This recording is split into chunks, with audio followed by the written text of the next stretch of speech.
So we had, I think Jared spoke into a little bit that he'd done some stuff with Tony Robbins. I know there's a few people in this group that have also done some Tony Robbins stuff. I actually quite like a lot of his stuff, to be quite honest with you. I think he really simplifies some of these bigger concepts and breaks them down in really easy ways to understand.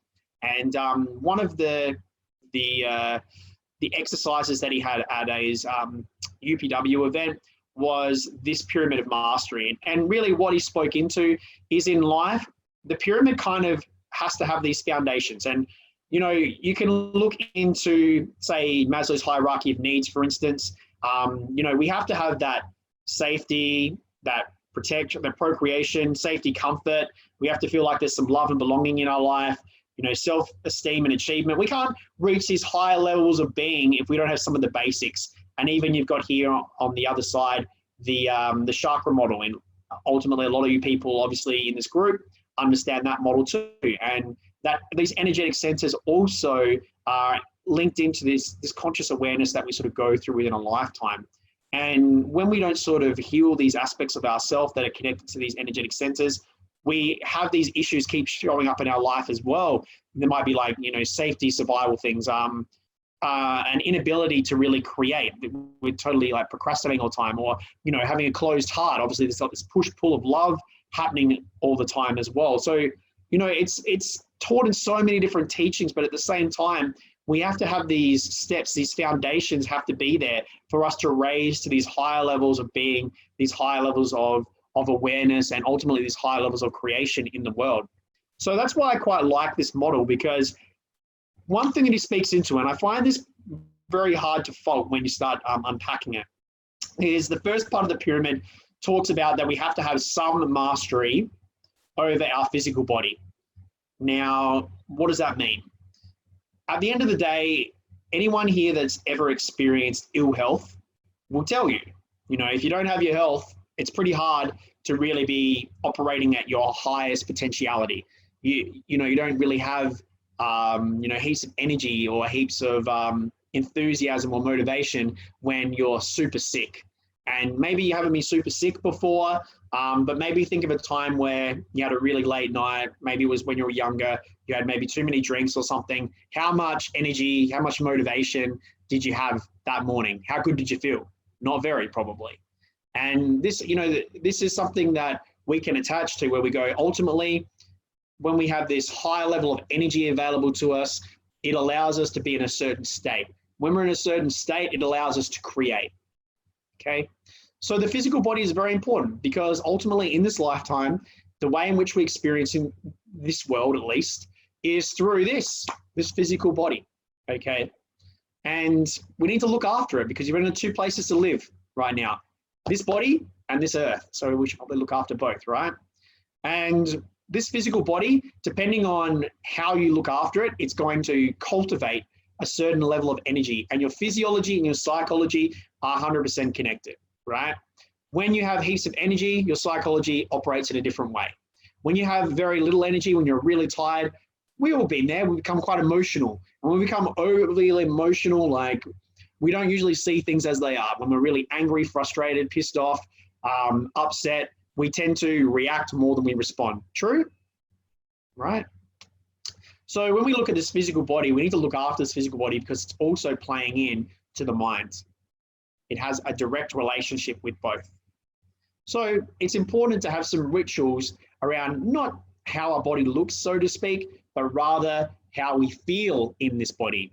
Is this body cultivating a certain level of energy that's helping us move forward in life, to create what we want, to be seated in a space where we have some mastery over our emotions? Or, because we're not looking after our physical body, is that having a direct reflection on our psychology, right? Because at the end of the day, we all know this to be true, right? If you feed yourself shitty food, if you know, drink too much alcohol, or so on and so forth, we know that has a reflection in our psychology. If you don't get enough sleep, you know, you're not looking after yourself, that has a direct reflection in our psychology into the world as well. So we need to make sure that we make it a priority to cultivate a certain energy within this body. We need to look after it. We need to make sure it's functioning the best it can, because a healthy body is a healthy mind. There is no doubt about it, which brings us to the next level in this pyramid. And that looks at emotions and meaning. And we've really gone into meaning a lot this morning already, because ultimately, whatever meaning we give to something has an attachment to an emotion, because emotions and meaning are 100% interconnected, right? If we go, this is happening for me right now, this is a beautiful, empowering lesson, I'm being guided, I'm excited about what this is guiding me towards, this is just a situation that needs a solution, there's a total different energy to that than being in a space where you go, why is this happening to me? You know, or I'm so angry right now that this person did this, right? And when we're seated in those negative emotions too often, it absolutely has a detrimental effect to the physical body. This is scientifically proven. You can do your own research on it. Too much times, you know, being angry, too much time being sad. You know, it's fine to experience these emotions. It's good. They're teachers. But we shouldn't be seated in those negative emotions. I don't like to call them that, but for the sake of teaching today, those negative emotions, when we're seated in them too often, we all know that it creates issues, not just in our chemical makeup, not just hormonal, but also in our physiology as well. So we need to really look at those emotions and meanings. In the first place where we can actually get some mastery over our emotions is through looking after this. So in your goals today, please make some time, create some time, and make it a priority that we're going to look after this. It's not about how you look, but rather how you feel within your body. It is a beautiful tool that's been given to you in this lifetime to help you create what you want to create. So you need to look after this. The other thing is the meaning, like I said, we give to things. And also we need to look at the way in which we're surrounding our environment, or what's going into this mind. Because if you're always just watching the news, you're always surrounding yourself with negative people, you've got negative self-talk going on, that's never going to cultivate anything good. It's going to just put you in a fear and lack mentality. So what we want to do is we want to make sure whatever we're feeding our mind on a regular basis is going to assist us to open our mind, to open our heart, but also it's going to be feeding things that are going to put us into a more abundant state. Because as you know, when you're really depressed, that's a psychological thing that's happening, right?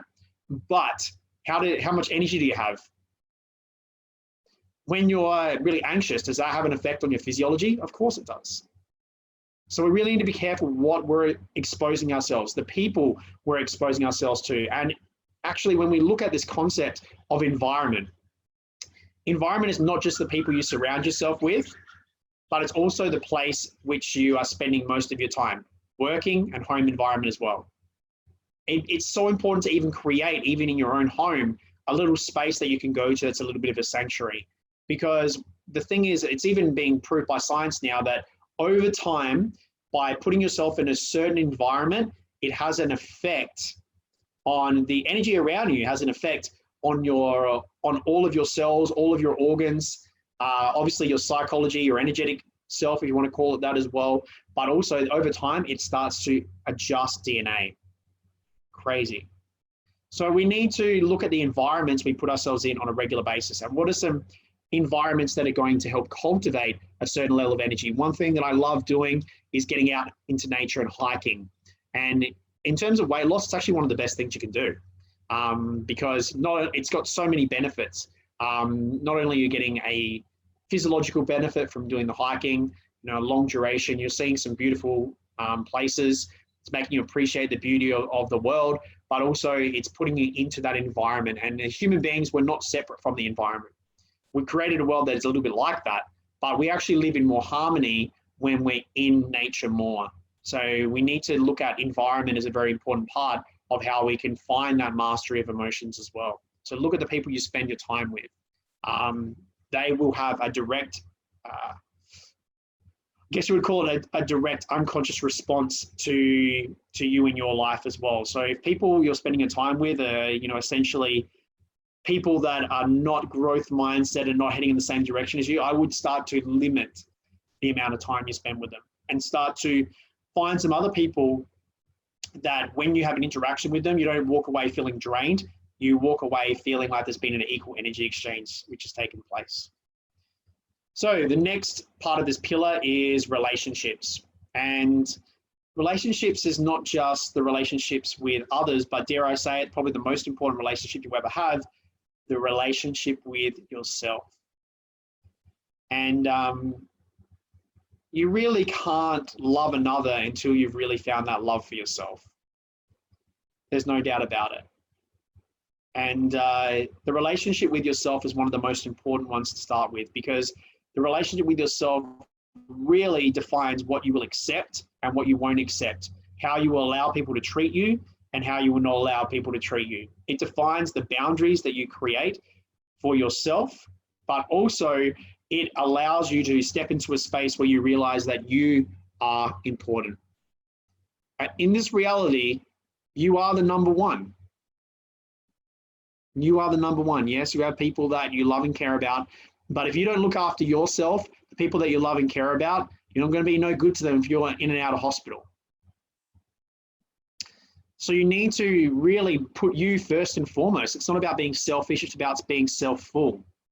And the more we can find that love for ourselves, the more we can speak to ourselves in a more gentle way, the more that we can make time to give back to ourselves. It might even just be a massage once a week, for goodness sake. It might even be just, you know, going for a beach walk and going, you know what, this is my time. No one is going to impact on this time. If someone goes, hey, I need you to do this, I go, no, this is the time that I do my beach walk. This is something that I do not just for me, but for my whole family. So the relationship that you have with yourself is first and foremost the most important. Then it's about looking at the relationships that you cultivate with others. I've learned over time, it's not about the quantity of people you have in your circle, but rather the quality. All you need in this lifetime truly is a few good people that truly see you. And the more you can put yourself in spaces of growth mindset people, the more you can put yourself in tribes of people that have similar value systems to you, see the world in a similar way, celebrate your success as opposed to trying to pull you down, the more that's going to cultivate you moving forward. Proximity is power. So the more you can actively and consciously put yourself in those spaces, you'll find things will transform in a pretty massive and meaningful way. Just going to quickly go to the chat before I move forward. What else have we got here? Amanda, you can't pour from an empty cup, 100%, 100%. You need to fill your cup up first and foremost. And that's why the rituals that you have on a regular basis are so important for that. They're so important for that. And everyone benefits. Cool. So the next pillar we're looking at here is time. And time is your most valuable resource. That and energy, probably. Time and energy are your two greatest resources. With these two resources, if you had endless amounts of free time or like time that you can direct wherever you like, that is going to cultivate anything that you want in this lifetime. If you had unlimited time that you could direct wherever, unlimited energy, what could you create? Pretty much everything and anything. Generally, when you've got time and heaps of energy, that's when you're in the best sort of creative mode, right? So time and energy is just so, so important. And we all have 24 hours in a day, but we all have different responsibilities based upon kids and work and so on and so forth. So what we need to look at is going, how can I be more efficient with my time? And where do I want to direct and focus the time that I do have? And yeah, it's the one thing that is ticking away. Like sand through an hourglass, we don't know when our time is up in this lifetime. So we need to really respect time, and we need to really look at it as our greatest resource, and therefore we need to guard it. We need to have the ability sometimes to say no. And by having good rituals, by having good structure in life, it actually creates more time, freedom of time, to do more things that you love doing. When our awareness is scattered, when we're just trying to multitask and do lots of different things all at once, we tend to not do anything very masterfully. When we put all of our focus and energy into one thing at once, that's when we can become really masterful at that. When we're trying to do many things all at once, tends to be a lot of stuff mediocre. So what we want to do is we want to focus and direct our time and be very intentional in the way in which we spend our time to create more freedom of time to do the things that you love. And then this moves us into career and mission. When we look at the two things that ultimately are going to always create fulfillment, they can be packaged up in so many different ways. But the two ingredients tend to be these two things to living a life of fulfillment, these two ingredients. The first one is growth. Because when you're growing, and there's like that healthy level of growth, this like healthy level of like stretching, experiencing new things, healthy level of challenges that are showing up for you, then you tend to be quite excited by life, right? Life is quite an exciting journey when there's growth. Think about when something's not growing, it's kind of going backwards. When a relationship's not growing, it's kind of like going backwards. When a business isn't growing, it's not plateaued, my friends, it's going backwards. Yeah. If your health isn't sort of improving somewhat, it's probably going backwards. So we want to constantly be on this process of growth. And as human beings, we're wired for it. We're wired for continually growing. We have this really curious mind that when we get to a certain level, we just want to go to that next level. And as human beings, the sort of bottom level of potentiality is definitely fixed. There's no doubt about that. But in terms of this top level of potentiality in a lifetime, it's removed being a human being. It's pretty amazing. It's pretty amazing. And the other ingredients, so we have first and foremost growth, and this should be in all areas of your life. For you to feel most alive, growth is present. And change is growth, by the way, too. So, the only constant in all of life is change. So therefore, the only constant in all of life is growth. We can either resist change and resist growth, or we can lean into it. So growth. And second, when we look at fulfillment, is contribution. When you feel like what you're doing is benefiting others in a meaningful way, you'll feel that fulfillment, growth and contribution. But it's no good to be just seated in contribution and have no growth. It's no good to be seated in growth and have no contribution. So if you feel like the work you're doing is meaningful and is not just benefiting you, but also benefiting others, then generally fulfillment will be there. So something to start to think about. And it doesn't necessarily have to be in your full-time work. You can be doing a certain job, for instance, but you can be giving in a different way outside of work. But generally those two elements are there. So think about, how can I bring more growth and more contribution into the life I currently have? And the next level, and this is sometimes a bit of a sticky point for some people, but finances. In this lifetime, we are able to exchange energy through money. It's just an energetic exchange. And at the end of the day, money doesn't buy happiness, but it certainly gives you the ability to give more happiness to others. It certainly opens up opportunities, and it definitely gives you the ability to open up more opportunities for others too. At the end of the day, if you can be seated in a space of growth and contribution, and you have the extra financial backing, then you have the resources, the time and the energy available to you, the freedom of those two things, to really go out and create what you want in this lifetime. If I look at what's really holding me back creating what I really wish to give this world, it's definitely not my thoughts. It's definitely not my beliefs around what I can and cannot do in this lifetime anymore.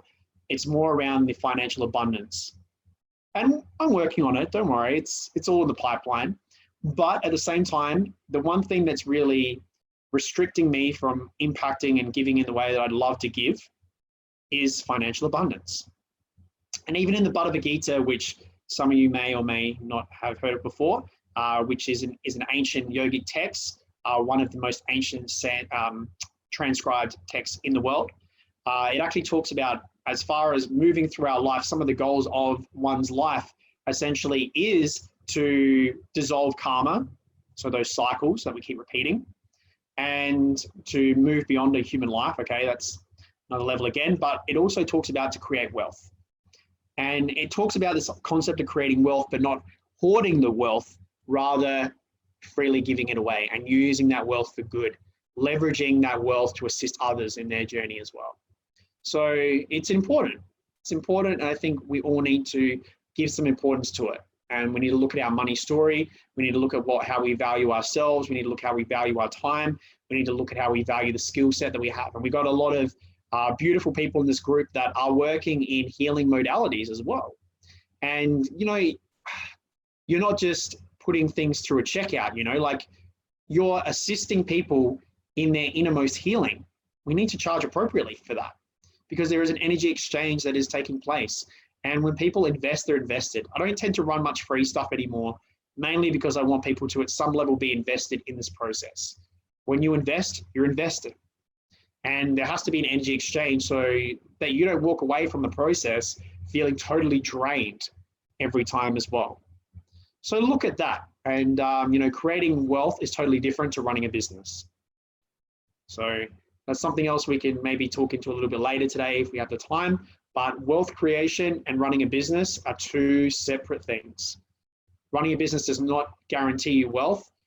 And creating wealth is usually you've got to have a multi-dimensional approach to it.